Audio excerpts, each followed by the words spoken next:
सर्व पत्रकार बंधूंचं पुन्हा एकदा स्वागत। श्री गुरुजी पुरस्कार हा राष्ट्रीय स्तरावरचा पुरस्कार आहे। त्यामुळे संपूर्ण भारतभरातून व्यक्ती किंवा संस्था यांची याच्यात निवड केली जाते आणि यंदा याचं 30वं वर्ष आहे। त्या 30 वर्षामध्ये विविध संस्था आणि व्यक्तींना या पुरस्काराने आपण सन्मानित केलेला आहे, त्यांच्या कार्याचा सन्मान केलेला आहे। मुख्यतः आपण 5 कॅटेगरीज केलेल्या आहेत। त्या 5 कॅटेगरी मधल्या एका कॅटेगरीमध्ये 2 वेळा दरवर्षी पुरस्कार दिला जातो। त्याच्यामध्ये कला आणि समाज प्रबोधन, धर्म संस्कृती आणि अनुसंधान म्हणजे रिसर्च, पर्यावरण आणि महिला सबलीकरण, सेवा आणि वाङ्मय, आणि 5वं आहे कृषी आणि क्रीडा।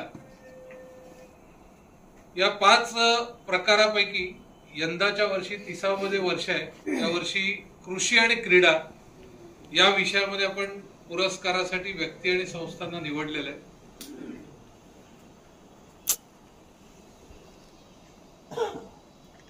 या पुरस्कारासाठी क्रीडा या विषयामधून भारतीय हॉकी संघाचे मुख्य प्रशिक्षक सध्याचे, आणि आपल्या सगळ्यांना माहिती आहे भारतीय हॉकी संघाचा गोलकीपर पूर्वीचा, जे आत्ताच काही दिवसापूर्वी निवृत्त झाले, ते PR श्रीजेश यांनी जे भारतीय हॉकी संघासाठी आणि भारतीय हॉकीसाठी एकूणच जे काही योगदान दिलेलं आहे, त्या योगदानासाठी त्यांना हा पुरस्कार आपण देतो आहोत क्रीडा या विषयातला।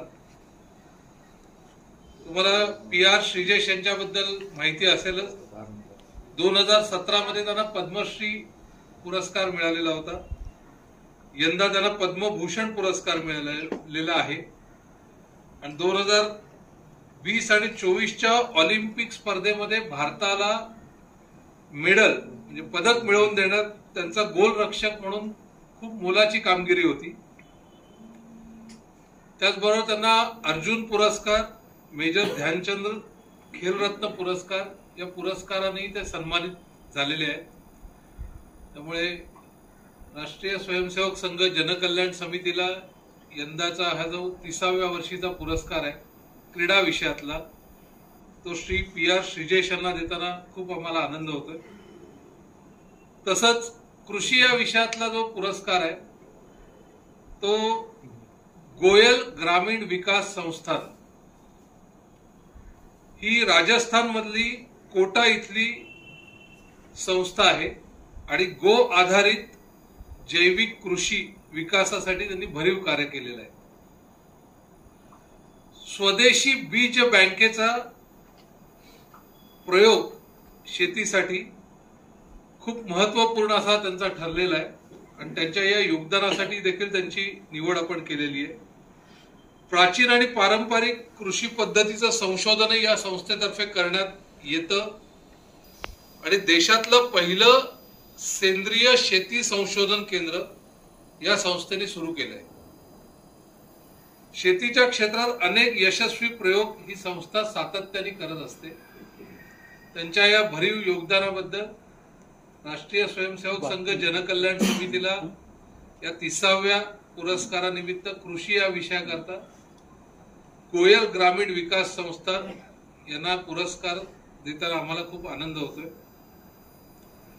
हा कार्यक्रम 1 मार्चला म्हणजे शनिवारी संध्याकाळी 5:30 वाजता बालगंधर्व रंगमंदिरात होणार आहे आणि या कार्यक्रमासाठी प्रमुख पाहुणे म्हणून संकेश्वर पीठाचे श्री स्वामी शंकराचार्य हे प्रमुख पाहुणे म्हणून आशीर्वाद द्यायला येणार आहेत। आणि या कार्यक्रमाचे प्रमुख वक्ते म्हणून राष्ट्रीय स्वयंसेवक संघाचे सरकार्यवाह डॉक्टर कृष्ण गोपालजी हे उपस्थित राहणार आहेत। आपल्याला सगळ्यांना माहितीच आहे की जनकल्याण समितीतर्फे विविध प्रकारचे अनेक उपक्रम केले जातात। त्याच्यापैकी 13 मोठे प्रकल्प आपण चालवतो। त्याच्यामध्ये काही हॉस्पिटल्स आहेत, रक्त केंद्र आहेत, दिव्यांगांसाठी उपक्रम आहेत आणि पूर्वांचल मधल्या विद्यार्थ्यांसाठी वसतिगृह आहेत. असे विविध प्रकल्प चालवतो आणि पुण्यामध्ये खास करून सेवा भवन हा प्रकल्प आपण चालवतो, ज्यामध्ये पुण्यातल्या रुग्णांना त्यांना डायलिसिसची गरज आहे, त्यांना अत्यल्प दरामध्ये डायलिसिसची सेवा आपण पुरवतो. आणि पुण्याच्या बाहेरून जे पेशंट्स, जे रुग्ण पुण्यामध्ये उपचारासाठी येतात आणि ज्यांची परिस्थिती खरोखर अनेक दिवस उपचार घेताना येणारा जो खर्च येतो, ती खर्च पेलण्याची नसते, अशा सर्व रुग्णांसाठी आणि त्यांच्या नातेवाईकांसाठी आपण राहण्याची, जेवणाची अशी व्यवस्था सेवा भवन इथे केलेली आहे. त्याचबरोबर डायलिसिसच्या पेशंट्सना काउन्सिलिंग हे देखील आपण तिथे करतो. तर असे प्रकल्प पुण्यामध्ये देखील आपले चालतात. आजची जी पत्रकार परिषद ही मुख्यतः या पुरस्काराची घोषणा करण्यासाठी होती. आणि मी जसं आता म्हटलं की 30वं वर्ष आहे श्री गुरुजी पुरस्काराचं आणि क्रीडा आणि कृषी या विषयात आपण पुरस्कार देतोय. त्यातला क्रीडा विषयातला पुरस्कार PR श्रीजेश, जे भारतीय हॉकी संघाचे प्रशिक्षक आहेत त्यांना, आणि कृषी विषयातला पुरस्कार गोयल ग्रामीण विकास संस्थान राजस्थान कोटा या संस्थेला आपण देतोय. 1 मार्चला संध्याकाळी 5:30 वाजता बालगंधर्व रंगमंदिर इथे हा कार्यक्रम होणार आहे.